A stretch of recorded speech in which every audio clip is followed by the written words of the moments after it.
जादुई पेंसिल भाग 8 अनोखी खोज। सोनू एक बहुत ही होशियार और जिज्ञासु लड़का था, लेकिन उसकी एक परेशानी थी।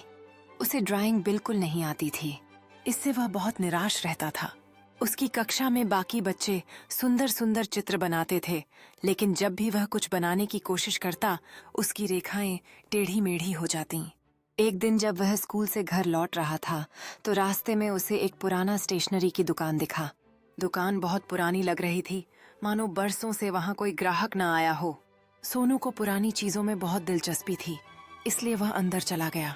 भीतर एक बूढ़े अंकल बैठे थे, जो बहुत ही अजीब और रहस्यमयी लग रहे थे। उनकी सफेद लंबी दाढ़ी थी और आंखों में एक चमक थी। अरे वाह!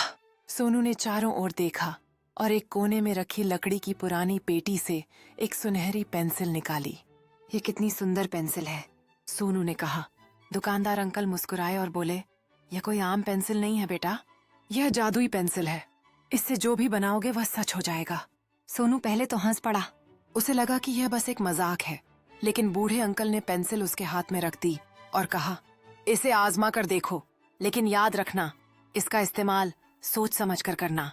सोनू ने खुशी खुशी पेंसिल ली और घर की ओर भागा। घर पहुंचते ही सोनू ने सबसे पहले अपनी कॉपी निकाली और पेंसिल से एक सेब का चित्र बनाया। जैसे ही उसने आखिरी रेखा खींची, चित्र अचानक चमक उठा और सचमुच एक लाल रसीला सेब उसकी कॉपी से बाहर आ गिरा। सोनू आश्चर्य से उछल पड़ा। अरे वाह! यह सच में जादुई है। हर चीज सच में बन गई। अब उसने और चीजें बनाने की कोशिश की, एक चॉकलेट, एक खिलौना कार और यहाँ तक कि एक सुंदर किताब। वह खुशी से उछल पड़ा।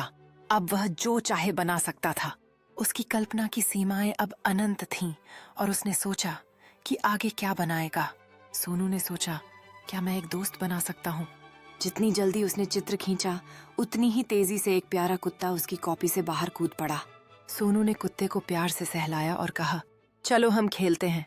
सोनू ने गेंद फेंकी और कुत्ता खुशी से उसके पीछे दौड़ पड़ा। सोनू ने खुश होकर गेंद को फिर से फेंक दिया। कुछ समय बाद सोनू और कुत्ता थक गए और फर्श पर लेट गए। सोनू ने सोचा, क्या और जादुई चीजें बनाने का समय आ गया है। उसने एक अद्भुत यूनिकॉर्न बनाने का निर्णय लिया। भाग 3 अनजाने में की गई गलती। अगले दिन स्कूल में सोनू ने अपने दोस्त अजय को यह पेंसिल दिखाई। अगर हमारे पास यह पेंसिल है तो हम कुछ भी बना सकते हैं। अजय को पहले तो यकीन नहीं हुआ, लेकिन जब सोनू ने कागज पर एक गेंद बनाई और वह सचमुच उछलने लगी, तो अजय भी दंग रह गया। अजय ने कहा, हाँ, लेकिन अंकल ने कहा था कि इसका इस्तेमाल सोच समझ कर करना। सोनू ने जवाब दिया, अरे इतनी कमाल की चीज को ज्यादा सोचने की क्या जरूरत है? अजय ने हंसकर कहा। लेकिन फिर अजय के मन में एक शरारती विचार आया। उस दिन सोनू और अजय ने मिलकर बहुत सारी चीजें बनाई, खिलौने, मिठाइयाँ और यहाँ तक कि नई नई स्टेशनरी भी। अगर हम किसी बड़े आदमी को बना लें, तो सोनू ने सिर हिलाया, नहीं, यह गलत होगा। हमें इसका इस्तेमाल अच्छा काम करने के लिए करना चाहिए। लेकिन अजय नहीं माना। जैसे ही सोनू लंच ब्रेक के लिए बाहर गया, अजय ने कागज पर एक बड़ा और ताकतवर रोबोट बना दिया। और जैसे ही उसने आखिरी रेखा खींची, कागज से एक विशाल लोहे का रोबोट बाहर आ। भाग 4 मुश्किल में फंस गए। वह बहुत बड़ा था और उसकी लाल आंखें चमक रही थीं। मैं आपकी सेवा में हूँ मालिक, रोबोट ने भारी आवाज में कहा। अजय को पहले तो मजा आया, लेकिन जब रोबोट ने खुद से चीजों को तोड़ना शुरू कर दिया, तो उसकी हालत खराब हो गई। उसने रोबोट को रोकने की कोशिश की, लेकिन अब वह उसके काबू में नहीं था। रोबोट ने स्कूल का दरवाजा तोड़ दिया और बाहर निकल गया। बच्चे चिल्लाने लगे, टीचर भी डर गए। उसी समय सोनू लौटा और यह सब देखकर सन्न रह गया। तुमने ये क्या कर दिया अजय?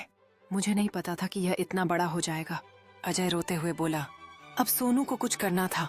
उसने जल्दी से अपनी पेंसिल निकाली और एक बड़ा शक्तिशाली मैग्नेट, चुंबक बनाया। जैसे ही मैग्नेट बना, वह हवा में उड़कर रोबोट से चिपक गया। पूरा स्कूल राहत की सांस लेने लगा। रोबोट ने खुद को छुड़ाने की बहुत कोशिश की, लेकिन वह धीरे धीरे बंद होने लगा और फिर एक साधारण लोहे के टुकड़े में बदल गई। शुरुआत। अजय को अपनी गलती का एहसास हुआ और उसने सोनू से माफी मांगी। आगे से मैं ऐसा कभी नहीं करूंगा, अजय ने कहा। सोनू ने मुस्कुराकर कहा, कोई बात नहीं, लेकिन अब हमें इस पेंसिल का सही इस्तेमाल करना होगा। उस दिन से सोनू ने पेंसिल का इस्तेमाल सिर्फ अच्छे कामों के लिए किया। धीरे धीरे सोनू को एहसास हुआ कि असली जादू उसकी पेंसिल में नहीं बल्कि उसकी बुद्धि और अच्छे दिल में था। कुछ हफ्तों बाद जब वह फिर से उसी दुकान में गया तो उसे वहां कोई नहीं मिला। उसने गरीब बच्चों के लिए खाने पीने की चीजें बनाई, अपने स्कूल की टूटी हुई बेंचों को ठीक किया और यहाँ तक कि बीमार पालतू जानवरों के लिए दवाइयाँ भी बनाईं। दुकान गायब हो चुकी थी, जैसे वह कभी थी ही नहीं। लेकिन उसके पास जो सीख थी वह हमेशा उसके साथ रही। हर ताकत का सही इस्तेमाल करना जरूरी होता है, वरना वह मुसीबत भी बन सकती है। बिना सोचे समझे कुछ भी करना हमें और दूसरों को मुश्किल में डाल सकता है। सीख। इस कहानी से हमें यह सीख मिलती है कि हमें अपनी शक्तियों और क्षमताओं का इस्तेमाल अच्छे कामों के लिए करना चाहिए।